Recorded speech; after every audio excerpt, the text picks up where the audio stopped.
Okay, I am here replacing my cabin filter. Now the first thing, I have a screen installed on my cabin filter to keep debris out, because at the bottom of this Mercedes cabin filter box is what's called a duck valve, and it's a little like rubber flapper kind of valve that opens, that the pressure of the water opens it to let the water out, but that little thing gets clogged. So I also have a piece of screen stuffed in that so it will drain. But anyway, so I need to remove this rubber gasket because I want to clean that out. And then I am left with, and I don't know if you can see it, but down there, see how all that dirt, and when it rains, if that little hole down there gets clogged, then your filter gets wet and it's ruined. So like I said, I just rolled up a piece of screening and stuck it in the center of the hole to filter, keep things from coming out, but also not to keep that little duck valve from filling up, and closing off. So most people are just going to have, this open like this. And so to remove this, you just press your filter down from there and you pull it out. And it's dirty. I think it's been a couple of years since I replaced this. I try to replace it every 2 years. And so I'll clean out the bottom of this box, but you can see where the air goes in, that's all clean. So the filter is doing its job. Okay, so got the inside of my box all clean, and it's time to put my air filter in. I use this Pure Flow cabin filter.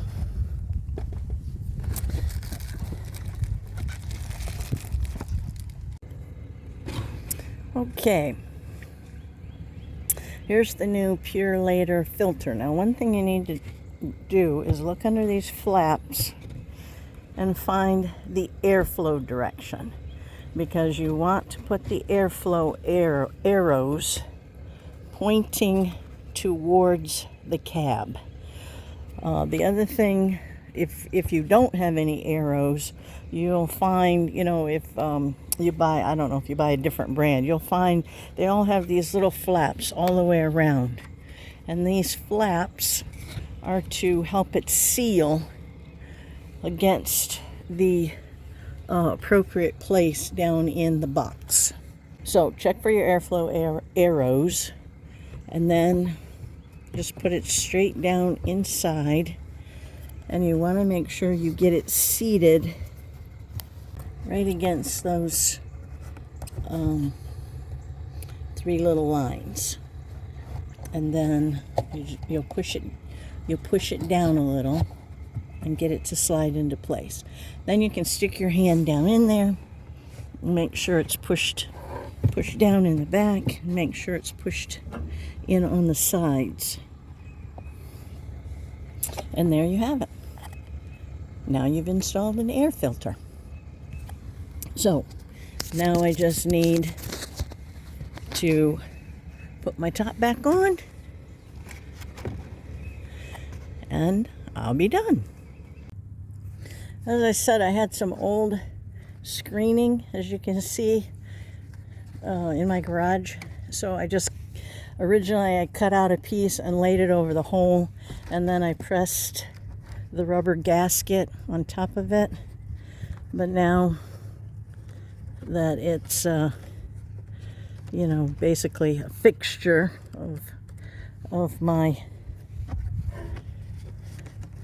box here, I just push it in place, and now I have a nice screen to keep all kinds of bugs and all the debris from getting in, and clogging up my little drain hole down there, because I don't want my filter to get wet. When the filter gets wet, then it doesn't work.